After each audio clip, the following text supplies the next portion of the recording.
Hey, my name is Tina and I'm the owner of a company called Wrap It by Tina, which is a gift wrapping company.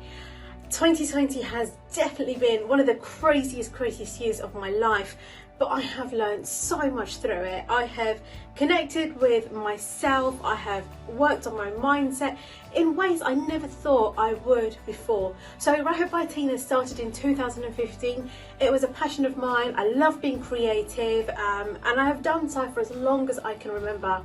You could call it one of those maternity businesses. My eldest was 10 months old at the time, and after she'd gone to nursery and I'd gone back into my old job, my heart always lied with being a business owner and doing something for myself. So it was a maternity business that started and it bloomed into what it is now, and I cannot wait to see how far it goes too.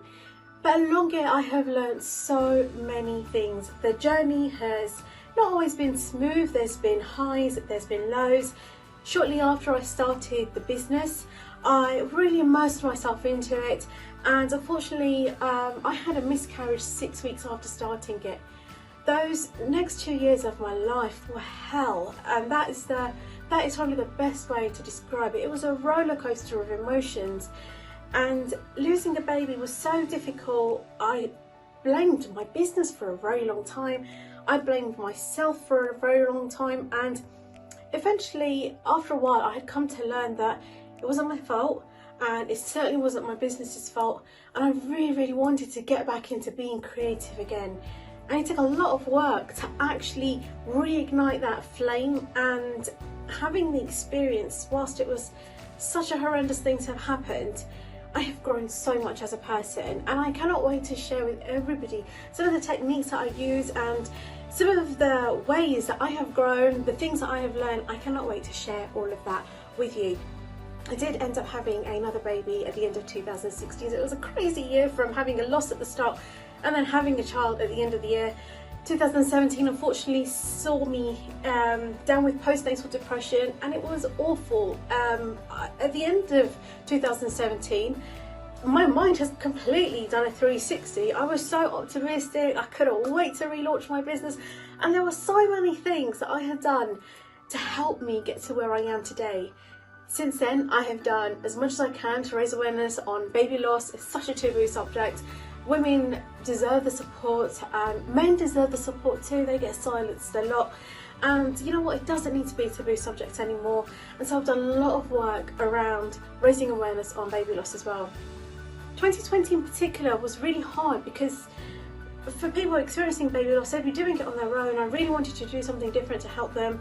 So we still continue with events, even though they were sort of in isolation, and I've made it very vocal on sort of social media as well about the support that is out there for people who have sadly lost a child.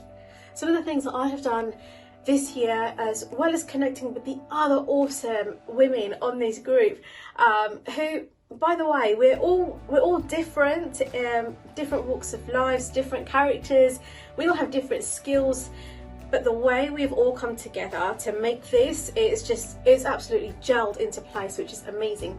So some of the things that I have done that have really worked for me, and I'll continue to do to grow my mindset, to grow my confidence even more. Journaling really helps me. Whether it's something good that's happened, whether it's bad that's happened, I just feel the need to write stuff down, sort of reflect upon what's happened, and then move forward from it. You don't move on from stuff, you always move forward. You always take what has happened as a learning, whether it's good or bad. I've also learned to be a lot more grateful this year. I was always grateful, but this year's really sort of brought it home to me. You know, I'm very lucky to have the things I have, and so materialistic stuff, it just doesn't seem important as it once used to.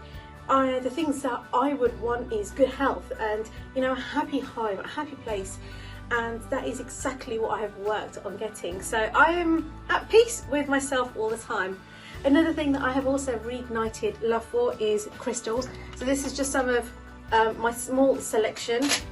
I know it sounds bizarre to some, and that's fine, because you know what, we're all different, so we will all do things in a different way, but that's okay. It's what makes us happy. I connected with crystals well over a decade ago, and then I sort of moved away from them. Why, I don't remember.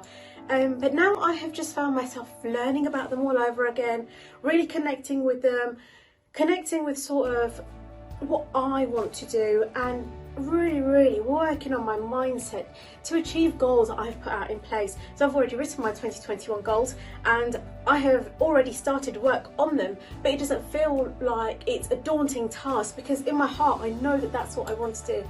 And one of those things is to bring so many inspirational women together, so many women together on this group that we can help. You will all have so many life experiences as well, so many different skills, and we want to hear about it too.